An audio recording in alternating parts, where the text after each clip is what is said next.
सबसे पहले तो मैं भारत सरकार, हमारे आदरणीय प्रधानमंत्री जी, हमारे कृषि मंत्री जी और हमारे फूड प्रोसेसिंग मंत्री, मैं सभी का धन्यवाद कहना चाहता हूं नॉर्थ ईस्ट और मेघालय की तरफ से कि उन्होंने ये बहुत अच्छा एक प्रोग्राम ऑर्गेनाइज किया और इस प्रोग्राम के थ्रू जो हमारे अलग अलग किसान, हमारे entrepreneurs, cooperative societies, self help groups और जो बायर्स हैं, टेक्नोलॉजी प्रोवाइडर्स हैं, ये सब एक प्लेटफॉर्म में साथ आकर एक तरीके से मिल पाए और अलग अलग चीजों या एग्रीकल्चर के लिए के इशू में या फूड प्रोसेसिंग के सेक्टर में जो ये अलग अलग स्टेक होल्डर्स को साथ लेके आए, उससे सभी को मेरा मानना है फायदा होगा और इसके लिए मैं सबसे पहले भारत सरकार को मैं धन्यवाद कहना चाहता हूं। आज जो जिस तरीके से हमारे स्टेट में आज ऑर्गेनिक प्रोडक्शन का जो एक ग्रोथ है, वो अगर आप देखें पूरे नॉर्थ ईस्ट में और पूरे दुनिया में अगर आप कंपेयर करें तो मेघालय काफी तेजी से आज एक ऑर्गेनिक ग्रोथ और ऑर्गेनिक फार्मिंग की तरफ तेजी से बढ़ रहा है। हमारे यहाँ पे अब अपीडा के थ्रू उनके सहयोग से हमें सर्टिफिकेशन एजेंसीज लोकली अभी सर्टिफाई हुए हैं और उससे काफी फायदा मिल रहा है और हमारा लक्ष्य यही है कि हम लोग आने वाले 2-3 सालों में हमारे स्टेट में कम से कम 1 लाख हेक्टेयर का जो है ऑर्गेनिक फार्मिंग होना चाहिए और ये लक्ष्य हम लोग जरूर पूरा करेंगे और मुझे उम्मीद है कि जब ये लक्ष्य पूरा होगा तो मेघालय जो है पूरे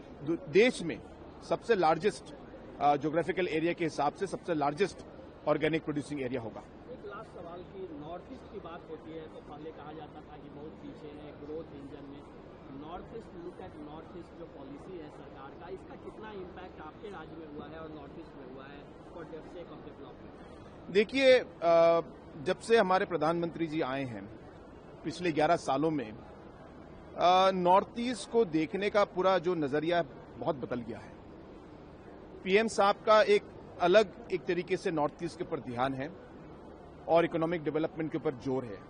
और इसका जो रिजल्ट हम सबको दिखने को मिलता है क्योंकि अलग अलग इकोनॉमिक मेजर्स डेवलपमेंट काफी तेजी से आगे बढ़ रहे हैं। हमारे जो अलग अलग स्टेक होल्डर्स को बहुत सपोर्ट मिल रहा है और हर मंत्रालय में जो है नॉर्थ ईस्ट के लिए एक स्पेशल फोकस की तरह आज तेजी से काम बढ़ रहा है। अगर आप मेघालय स्टेट को देखें तो आज की डेट में मेघालय पूरे देश में सबसे तेज ग्रोथ या इकोनॉमिक डेवलपमेंट के नंबर 2 पर है, यानी कि हम लोग सेकेंड फास्टेस्ट ग्रोइंग इकोनॉमी आज मेघालय है। और सबसे बड़ी चीज ये है कि ये खाली 1 साल नहीं, पिछले 3 सालों से हमारा जीएसडीपी ग्रोथ जो कांस्टेंट प्राइसेस पर है वो एवरेज 10% की ग्रोथ पर हम लोग आगे बढ़ रहे हैं। तो ये एक तरीके से दिखाता है कि जो हमारा ग्रोथ ये सिर्फ 1 साल नहीं लेकिन कंसिस्टेंट ग्रोथ हमें दिख रहा है और ये कंसिस्टेंट ग्रोथ तभी पॉसिबल है जब हमारे पॉलिसी सही हो, हमारे इन्वेस्टमेंट्स, हमारे अलग अलग प्रोग्राम सही हो और सपोर्ट भारत सरकार और स्टेट की तरफ से सही तरीके से हो, तभी ऐसा एक सस्टेन्ड इकोनॉमिक डेवलपमेंट हो सकता है। तो इसलिए बहुत चीजें हो रही हैं। मुझे उम्मीद है कि आगे आने वाले सालों में और तेजी से नॉर्थ ईस्ट आगे बढ़ेगा और हमारा जो है नॉर्थ ईस्ट और मेघालय का योगदान देश के ग्रोथ के लिए बहुत बड़ा होगा, ये मेरा मानना है।